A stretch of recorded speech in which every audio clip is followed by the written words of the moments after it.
Mr. Rector, distinguished representatives of the Hellenic Republic, distinguished academic guests, ladies and gentlemen, I'm delighted to be able to add a few words of welcome to this very distinguished academic community gathered here in this beautiful chamber for the 35th International Byron Conference.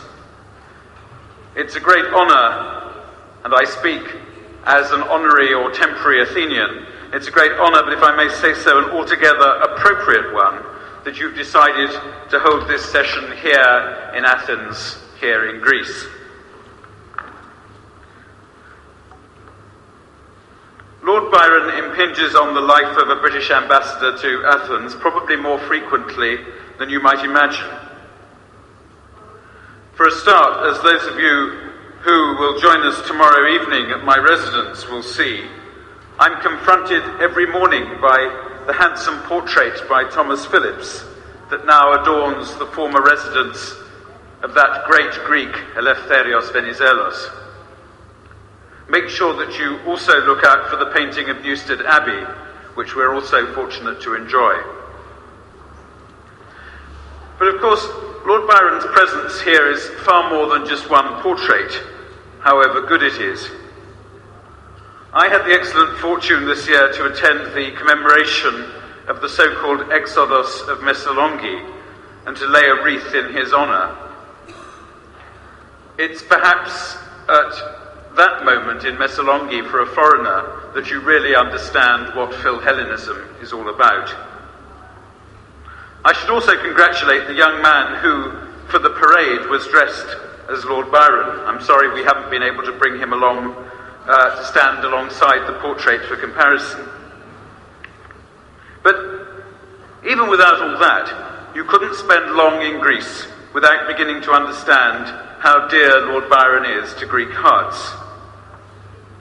And I start my explanation in a very simple and very banal way. But, you know, there are roads named after him. But there are roads named after many heroes, native and foreign, throughout the world. There's at least one school named after him. There's also a district of Athens named after him, whose civic representatives are, I'm sure, here with us this evening. And this year, for the first time, there's also a national day commemorating Lord Byron and his fellow Philhellenes.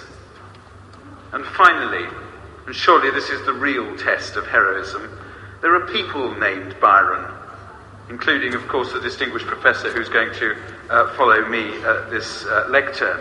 What more evidence do we need of how Lord Byron is in the hearts of this country? This deep affection for Lord Byron certainly bears investigation, and that's why I'm very glad that you decided to devote this year's conference to the theme of Byron and history. I think your discussions will be very illuminating both to Britons and Greeks. In my country, at least from my recollection of my school days, he's primarily regarded as a literary figure, but here as a towering personality of the country's modern history. But I'll leave the rest of the history to the historians. As a diplomat, I couldn't resist asking myself how Byron would have come across to Britons and to Greeks in the 21st century.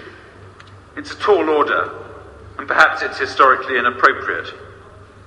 But if you cast off the Souliot costume, what would you find underneath? 3 terms come to mind, leaving aside the obvious poet.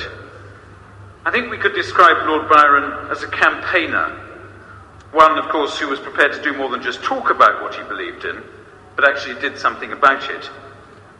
He was a celebrity, a magnetic personality who attracted some and repulsed others, and a public intellectual, a very modern 21st century phrase, I admit, but a man who used his scholarship both in art and in politics. I don't know if that will help any of the distinguished professors here, but in any case, I wish you every success in your discussions and look forward to seeing many of you tomorrow. Thank you very much.